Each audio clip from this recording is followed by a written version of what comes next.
Slow total internal reflection है। ठीक है। अब इसकी ये तो डेफिनेशन है।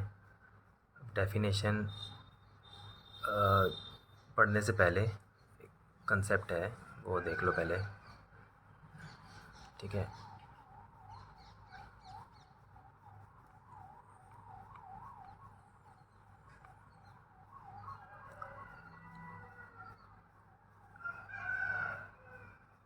ये समझ लो, ये एयर है, ये एयर वाला मीडियम है, और ये वाटर है, दूसरा मीडियम है ये। ठीक है। अब ये नॉर्मल नॉर्मल रे है। ठीक है। तो अब कोई भी अगर लाइट है, ठीक है, अगर वो lesser lesser means rare medium से और डेंसर मीडियम में जाती है। ठीक है। अब ये लाइट है, यहाँ से यहाँ पे जाएगी। ठीक है। तो ये एंगल ऑफ इंसिडेंस हो गया। और ये जो कोई लाइट है अगर एयर से वाटर में या लेस डेंसर से हाई डेंसर में जाती है, रेयर टू डेंसर मीडियम में जाती है, तो ये जो ये रे है ना, ये नॉर्मल की तरफ बेंड होगी। ठीक है।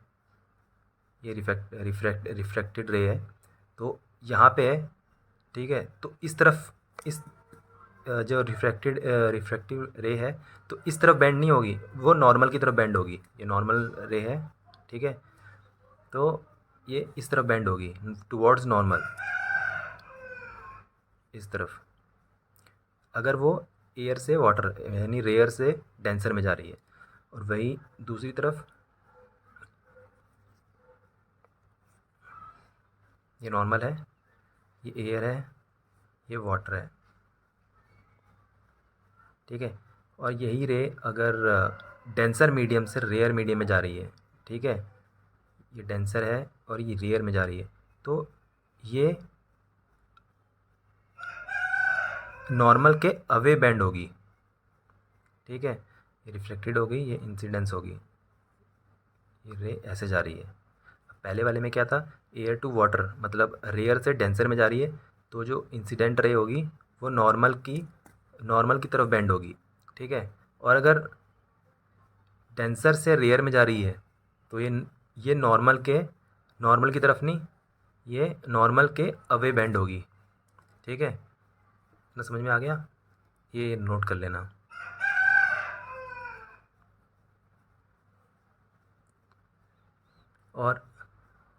और है देखो, अब टोटल इंटरनल रिफ्लेक्शन का देखो, डेफिनेशन पढ़ने से पहले ये देख लो। ये समझ लो वाटर है, ये एयर है। अब ये रे है, अब डेंसर से रेयर में जा रही है। ठीक है। ये स्ट्रेट है तो स्ट्रेट ही निकल जाएगी वो। ठीक है। 90 डिग्री है तो 90 डिग्री में जाएगा वो। अब ये पूरा एयर ही रहेगा, ये नीचे वाटर रहेगा सारा। ठीक है। अब अगर जो रे है, ये नॉर्मल है, अब जो रे है ये कोई इंसिडेंट ये वाला एंगल है, तो ये जो है ये अवे, क्योंकि ये डेंसर टू रेयर जा रही है। ठीक है। तो ये नॉर्मल से अवे में बेंड होगी, तो यहाँ बेंड होगी। ठीक है।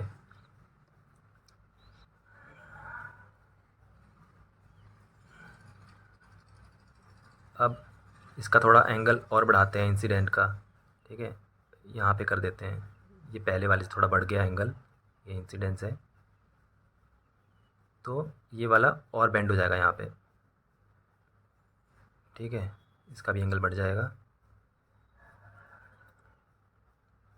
अब एक टाइम ऐसा आता है जब नॉर्मल की तरफ, अब इसका एंगल और बढ़ाएंगे, एक एंगल ऐसा आता है जब इंसिडेंस जब यहाँ पे जाएगी, तो ये जो रिफ्लेक्टेड रे है, ये इसके 90 डिग्री पे चली जाएगी, यहाँ पे जाएगी। ठीक है। क्योंकि पहले में क्या था, सीधे सीधे निकल गई, फिर थोड़ा सा एंगल बढ़ाया तो थोड़ा सा ये अवे टू नॉर्मल बेंड हो जाएगी, फिर थोड़ा इसका एंगल बढ़ाया, ठीक है, फिर इसका एंगल बढ़ाया, तो फिर ये एंगल बढ़ जाएगा। एक एंगल ऐसा आएगा कि ये जो रिफ्लेक्टेड रे है ये 90 डिग्री हो जाएगी, ठीक है। तो 90 डिग्री हो गई, तो इस एंगल को क्रिटिकल एंगल बोलते हैं, ठीक है। ऐसा एंगल जब इंसिडेंट रे जब पड़ती है तो ये 90 डिग्री, रिफ्लेक्टेड रे 90 डिग्री पे चली जाती है, तो उस एंगल को क्रिटिकल एंगल बोलते हैं। अब ये एंगल ऐसा है, अगर इस एंगल को थोड़ा सा भी और बढ़ा दो ना, ठीक है, अब इस एंगल को थोड़ा सा और बढ़ा दो, हल्का सा भी बढ़ा दिया, तो ये रिफ्लेक्ट हो जाएगी, रिफ्रैक्शन होने की बजाय ये रिफ्लेक्ट हो जाएगी, ठीक है। इसे बोलते हैं टोटल इंटरनल रिफ्लेक्शन। अब देखो, अब इस पे आओ, डेफिनेशन पे। टोटल इंटरनल, पहले तो क्रिटिकल एंगल देखो क्या होता है। Critical angle of a pair of a media, pair of media, pair pair मतलब दो मीडिया होने चाहिए, एक जैसे समझ लो एयर और वाटर है, ठीक है, इन अ कॉन्टैक्ट, दोनों कॉन्टैक्ट में होने चाहिए, as the angle of incidence, जो ये अभी हमने देखा ना, जो एंगल ऑफ इंसिडेंस है, ठीक है, in the denser medium, angle of incidence in a denser, ये नीचे वाटर है, in a denser medium corresponding to which angle of refraction in the rare medium is 90 degree. अब इसके कॉरस्पॉन्डिंग जो ये रिफ्रैक्टिव एंगल है ये 90 डिग्री हो जाएगा, इस एंगल को क्रिटिकल एंगल बोलते हैं। अभी डेफिनेशन समझ आई। अब देखो टोटल इंटरनल रिफ्लेक्शन क्या होता है। When rays of light travel from denser medium to rare medium, अब यहाँ पे ये टोटल इंटरनल रिफ्लेक्शन का बनाया था ना, ठीक है, ये वाला। अब कोई भी इंसिडेंट रे है from denser to rare medium जाएगी, ठीक है, the angle of incidence is greater than critical angle. अभी बताया ना, क्रिटिकल एंगल ये है, अगर हल्का सा भी क्रिटिकल एंगल से थोड़ा और ज़्यादा बढ़ा दोगे इसको, ठीक है, और इसको इसको एंगल को बढ़ा दोगे, तब क्रिटिकल एंगल से थोड़ा बढ़ा दोगे तो ये रिफ्रैक्शन होने की बजाय रिफ्लेक्ट कर जाएगा, ठीक है। Then instead of refraction reflection take place. तो यहाँ पे देखा ना, जैसे इसका क्रिटिकल एंगल थोड़ा सा और बढ़ाया तो ये रिफ्रैक्शन होने की बजाय ये रिफ्लेक्ट हो गया, जैसे मिरर में होता है, ठीक है, ये रिफ्लेक्ट हो गया। और इस फिनोमेना को क्या बोलते हैं, टोटल इंटरनल रिफ्लेक्शन, ठीक है। आया समझ में। अब यही ये मैंने स्टेप्स में बताया कैसे कैसे होता है, यही एनसीईआरटी की बुक में होता है ऐसे, उसमें ये सब अलग अलग नहीं दिखाया, उसमें एक साथ ही दिखाया है, ठीक है। ये समझ लो यहाँ पे ऑब्जेक्ट है, नॉर्मल प्लेन है,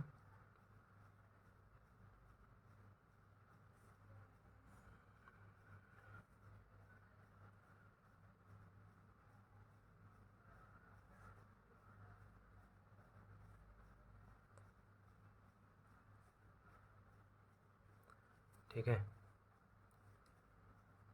एनसीईआरटी में ऐसे दिखाया है, मैंने अलग अलग करके समझाया है। अब एनसीईआरटी में जो ये वाली रे है, अब ये डेंसर मीडियम है, वाटर है, ये एयर है, अब ठीक है, रेयर मीडियम है।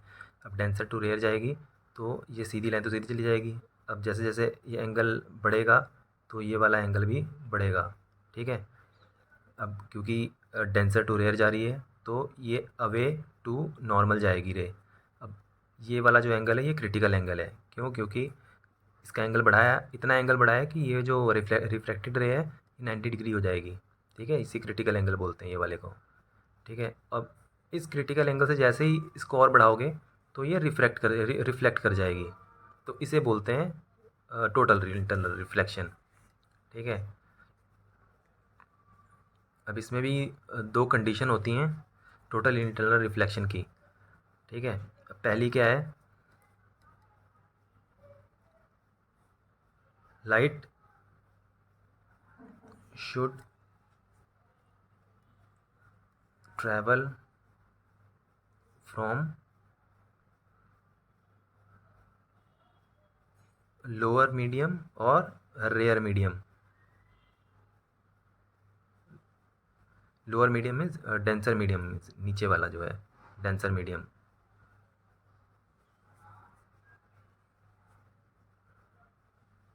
Medium to rare medium. ठीक है, ये पहला हो गया। दूसरा क्या है, जो एंगल ऑफ इंसिडेंस जो है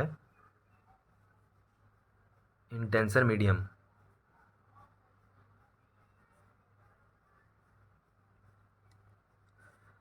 it should be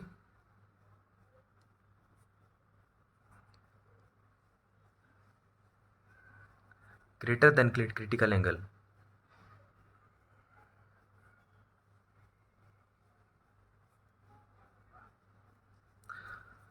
इसका मतलब क्या है, जो लाइट जो ट्रैवल होगी वो डेंसर मीडियम से रेयर मीडियम में जानी चाहिए, पहली कंडीशन है।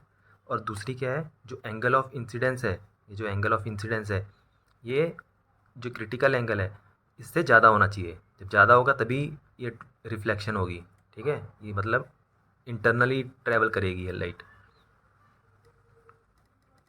आया समझ में? ठीक है, अब इसका जो है स्लेंज लॉ के अकॉर्डिंग, ठीक है, अकॉर्डिंग टू स्लेंज लॉ,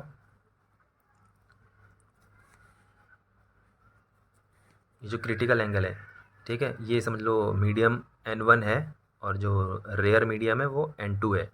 ठीक है, अब ये क्रिटिकल एंगल को c मान लेते हैं। ठीक है, अब इसका क्या होगा, n1 sine c is equal to n2 sine 90 degree. अब ये 90 डिग्री था ना क्रिटिकल एंगल में जो रिफ्लेक्टेड रे है। ठीक है, अब ये जो साइन 90 क्या होता है, 1 होता है, तो क्या हो जाएगा यहाँ पे, तो n1 sine c is equal to 1, तो c यहीं पे रह जाएगा। ठीक है, c यहीं पे रह जाएगा, तो साइन यहाँ पे मल्टीप्लाई हो रहा है तो वहाँ जाके 1/साइन हो जाएगा। अब 1/साइन, साइन को क्या लिखते हैं, साइन इन्वर्स भी लिख सकते हैं। ठीक है, साइन इन्वर्स लिख दिया, यहाँ पे 1 डिवाइड बाय ये n1। ठीक है, ये तुम्हारा क्रिटिकल एंगल का फॉर्मूला हो गया।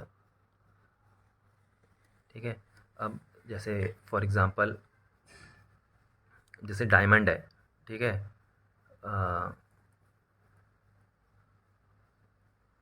डायमंड है, ठीक है, इसका जो अब इसका क्रिटिकल एंगल पता करना है। ठीक है, डायमंड का इसका क्रिटिकल एंगल पता करना है, और इसका जो रिफ्रैक्टिव इंडेक्स है, ठीक है, डायमंड का रिफ्रैक्टिव इंडेक्स जो होता है वो अगर हम इस फॉर्मूले के अकॉर्डिंग देखें, क्योंकि ये n1 है ना, अब क्रिटिकल एंगल फाइंड आउट करना है, तो ये वाली अगर वैल्यू दे रखी है n1, मतलब n1 इसकी वैल्यू दे रखी है, तो क्रिटिकल एंगल पता करना है। अब डायमंड का जो ये होता है, क्या होता है, रिफ्रैक्टिव इंडेक्स जो होता है म्यू होता है, जो रिफ्रैक्टिव इंडेक्स होता है वो 2.42 होता है। ठीक है, रिफ्रैक्टिव इंडेक्स। तो क्रिटिकल एंगल निकालना है, तो ये क्रिटिकल एंगल का फॉर्मूला क्या होता है, अभी निकाला था, c is equal to critical angle is equal to sine inverse 1/2.42।